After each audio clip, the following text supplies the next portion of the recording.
Kristus on üles tõusnud, ta on tõesti üles tõusnud. Armsad sõbrad, ülestõusmisaja 3. pühapäeva või teist pühapäeva pärast ülestõusmispüha nimetatakse ladinakeelse nimega Misericordia Domini, mis tähendab issanda heldus või issanda halastus. See ladinakeelne sõna misericordia tähendab kaastundlikku, isegi haledat südant, nii et issanda halastus, issanda halastav kaastunne ja heldus, see on meie tänane teema. Meie tänane evangeelium on pärit Johannese evangeeliumi 10. peatüki keskelt ja ma usun, see on üks tuntumaid evangeeliumi tekste või vähemalt selle algussõnad on väga tuntud. Ma loen nad teile ette ja ma usun, te nõustute minuga. Jeesus ütleb siin, mina olen hea karjane. Hea karjane annab oma elu lammaste eest. Palgaline aga, kes ei ole karjane ja kelle omad lambad ei ole, kui ta näeb hunti tulemas, jätab lambad maha ja põgeneb. Ja hunt kisub neid ja ajab nad laiali. Ta on ju palgaline ega hooli lammastest. Mina olen hea karjane ja tunnen omi ja minu omad tunnevad mind. Nõnda nagu isa tunneb mind ja mina tunnen isa ning annan oma elu lammaste eest. Ja mul on veel lambaid, kes ei ole sellest tarast. Neidki pean ma juhtima ja nad kuulevad minu häält ning siis on üks kari ja üks karjane. Ma ütlesin, et tegemist on ühe tuntuma evangeeliumi tekstiga või vähemalt selle teksti, selle lõigu algussõnad on väga tuntud.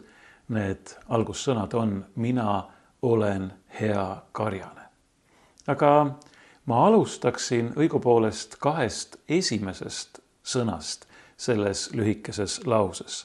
Sõnadest mina olen, kuna need sõnad on märksa tähendusrikkamad, kui esimesel hetkel tundub.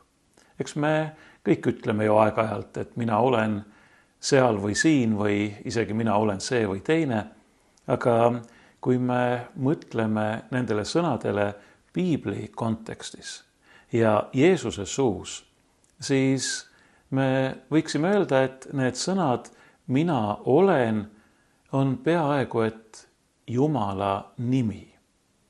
Jeesus ilmutab neid sõnu kasutades oma jumalikkust. Kuidas nii? Tuletame meelde, kui Jumal ilmutas ennast Moosesele ja Mooses küsis, mis su nimi on, siis Jumal vastas, mu nimi on mina olen. Jumal on see, kes on. Võiksime öelda, kes ainsana on tõeliselt, sest et tal ei ole algust ega lõppu, ta on igavene ja kõik muu on saanud oma olemise, oma olemasolu ja elu temalt.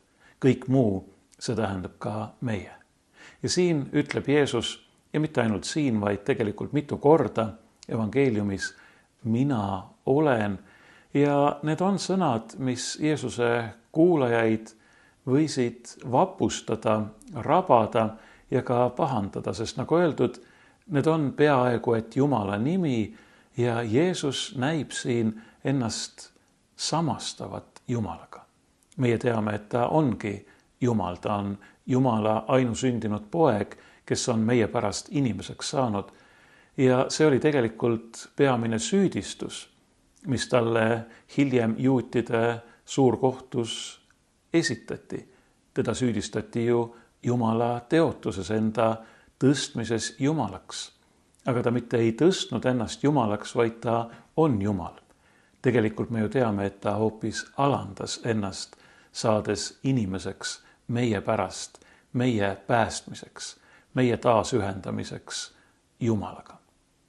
Aga jääme praegu siia selle meie evangeeliumi teksti juurde ja peame siis meeles, et kui Jeesus ütleb siin mina olen hea karjane, siis nende sõnade kaudu me saame teada midagi mitte ainult ühe inimese kohta, jah, Jeesus on tõeline inimene, aga me saame nende sõnade kaudu teada midagi Jumala enda kohta, sest Jeesus on tõeline inimene ja tõeline Jumal.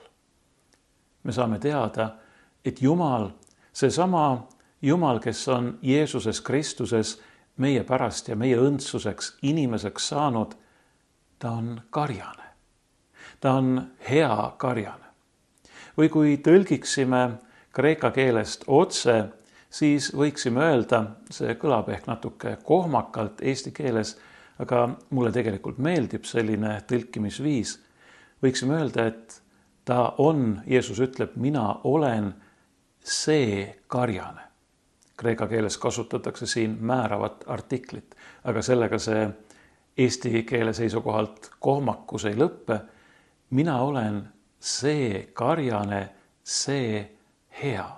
Ka hea ees on määrav artikkel ja kui me niimoodi tõlgime, siis me saame aru, et Jeesus ei räägi mitte lihtsalt ühest karjasest paljude teiste karjaste hulgas, siin ei ole tegemist mitte lihtsalt ühe võrdpildiga, vaid Jeesus ütleb siin, et tema ongi see karjane, keda on oodatud, see karjane, kellest kõnelevad iidsed prohveti kuulutused.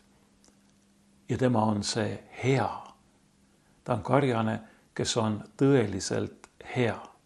Jeesus ütleb tegelikult ise, et üks on hea. See on Jumal, meie isa taevas. Aga me teame, et Jeesus on inimeseks saanud Jumal. Tema on see karjane ja tema on see hea. Jeesus ütleb meile siin, et temas on täitunud kõik need iidsed tõotused, mille täitumist prohvetid ja esiisad ja tegelikult kindlasti ka väga paljud Jeesuse enda kaasaegsed pikisilmi ootasid. Temas on need iidsed tõotused täitunud. Tema on see karjane, keda on tõotatud ja oodatud, see hea. Prohvet Hesekieli raamatus näiteks kinnitab Jumal, vaata, mina ise otsin oma lambaid ja hoolitsen nende eest. Otse kui karjane tunneb muret oma karja pärast, siis kui ta on oma laiali pillatud lammaste keskel, nõnda tunnen mina muret oma lammaste pärast ja päästan need kõigist paigust, kuhu nad on pillutatud pilvisel ja pimedal päeval. Tema, Jeesus, on see karjane, see hea, kes on tulnud, et omad päästa ja kokku koguda, et nende eest hoolitseda.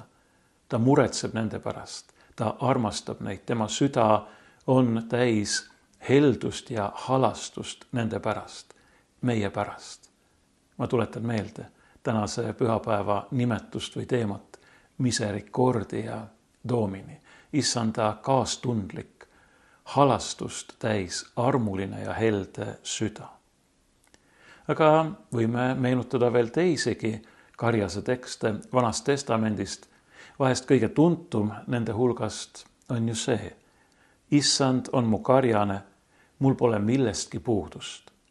Haljale aasale paneb ta mind lebama. Hingamisveele saadab ta mind. Tema kosutab mu hinge. Ta juhib mind õiguse rööbastesse oma nime pärast. Ka kui ma kõnniksin pimedas orus, vanasti tõlgiti surmavarju orus, ei karda ma kurja, sest sina oled minuga. Su karjase kepp ja su sau, need trööstivad mind.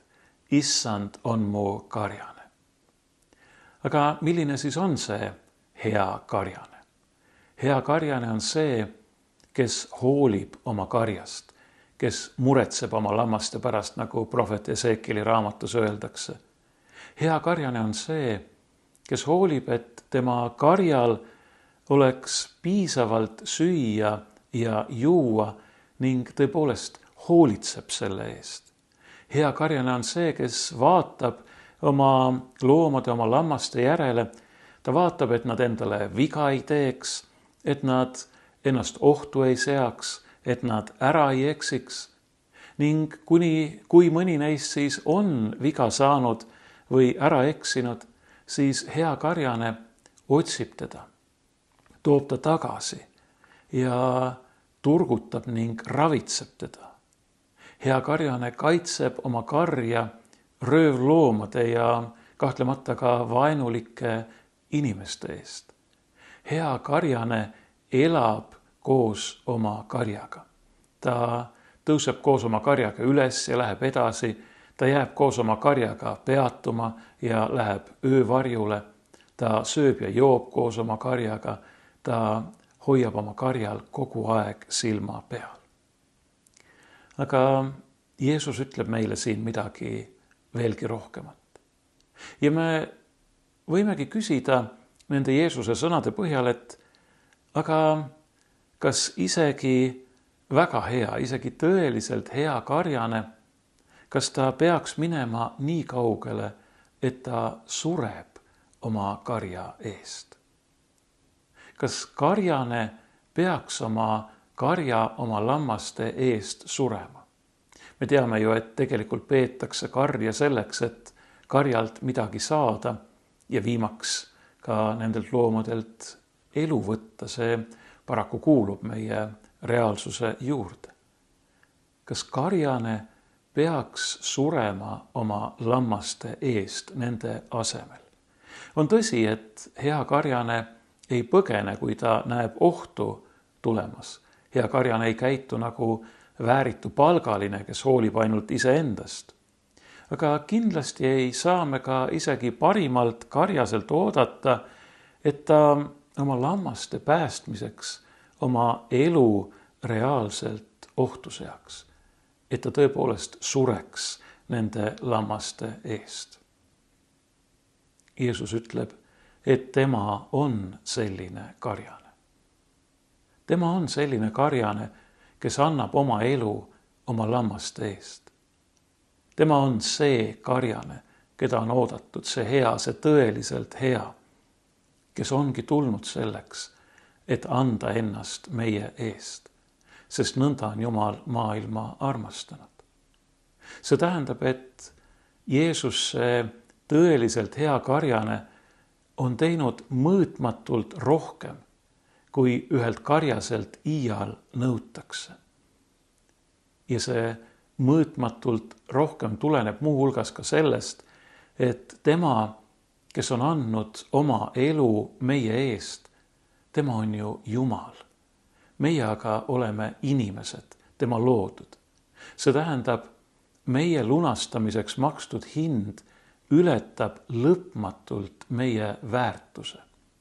Ma ütlesin ennist, et me kõik oleme saanud oma olemise, oma olemasolu ja elu Jumalalt, kes on kõige olemise allikas. Jumal võiks luua miljardeid maailmu ja universumeid, aga seesama Jumal, kes seda võiks teha, hoolib nii väga neist, keda ta on loonud meist igaühest, et on andnud oma poja meie eest. See tõeliselt hea karjane on teinud midagi arusaamatut, midagi mõistetamatut. Ta ongi andnud oma elu meie eest, kes me ei ole seda mingil viisil väärt. Sest meie tõeline väärtus ei seisne mitte meis enestes, vaid selles, et Jumal meid armastab. Tema silmis me oleme väärtuslikud. Ta hoolib meist ja hoiab meid nagu oma silmatera, nii nagu Vanas Testamendis öeldakse. Jumal tõesti armastab meid nii väga, et on andnud oma ainusündinud poja meie eest. Jah, issanda halastust, heldust, armu ja kaastunnet täis süda on seda teinud, on teda selleks sundinud. Jeesus kõneles sõnad endast kui heast karjasest tõenäoliselt Jeruusalemma templis viibides. Arvatavasti selles eesõues, kus müüdi ja osteti ohverdamiseks mõeldud loomi. Neid loomi, kes pidid surema kas tänu või patu- ja lepitusohvrina, süüohvrina inimeste eest, kes nad ohverdasid. Jeesuse ja tema kuulajate silme ees oli sel hetkel, kui ta rääkis endast kui heast karjasest, kes annab oma elu lammaste eest, palju lambaid ja teisi loomi, kelle saatus oli otsustatud. Mõne tunni või mõne päeva pärast peavad nad surema. Nagu öeldud, ohvrina nende inimeste eest, kes nad võtavad, preestri ette viivad ja siis seal maha panevad, et preester nad altaril tapaks ja ohverdaks. Nende lammaste keskel rääkis Jeesus endast kui heast karjasest, kes annab elu lammaste eest. Kui me tõlgiksime need Jeesuse sõnad, kui ta ütleb, et mina annan või hea karjane annab oma elu lammaste eest kreeka keelest otse, siis sõna-sõnalt oleks see tõlge selline. Hea karjane paneb oma hinge maha lammaste asemel. Ma ütlesin, et seal oli palju lambaid, kes võetakse ja viiakse ja pannakse maha preestri ette, aga nüüd on meil siin Jeesus, Jumala inimeseks saanud poeg, kes ütleb, et tema paneb hoopis oma hinge, oma elu maha lammaste eest. Nende lammaste all peab ta silmas muidugi meid, et mitte ükski meist ei peaks igavesti surema ega hukkuma, vaid et meie eest oleks toodud jääv ohver. Meie eest ei ole preestri ette maha pandud mitte üht või teist ohvri looma, vaid meie eest on sinna pandud Jumala ainusündinud poja hing või elu. Kreeka keeles on hing ja elu üks ja sama sõna. On ka teisi sõnu elu kohta, aga ka seda sõna, mida me tõlgime esimese tähendusena kui hing, võib tõlkida kui elu. Tema on andnud oma hinge, oma elu meie eest. Tema on tõeline ja igavene ülempreester, kes on ohverdanud iseennast Golgata risti altaril meie ja kogu maailma eest. Meie pattude pärast, sellepärast, et meie oleme sellised, nagu me oleme. Et meie oleme Jumalale selja pööranud. Et meie oleme tihtipeale nii isekad ja halastamatud. Sellepärast on Jumala halastust täis haavatud, kaastundlik süda pidanud meie pärast kannatama, meie pärast muretsema ja viimaks surema. Ta on seda teinud selleks, et lepitada meid Jumalaga, et taas ühendada meid meie elu ja olemise allikaga. Et võita meile kätte kõikide meie pattude andeks andmine, et puhastada meid süüst ning kinkida meile igavene elu.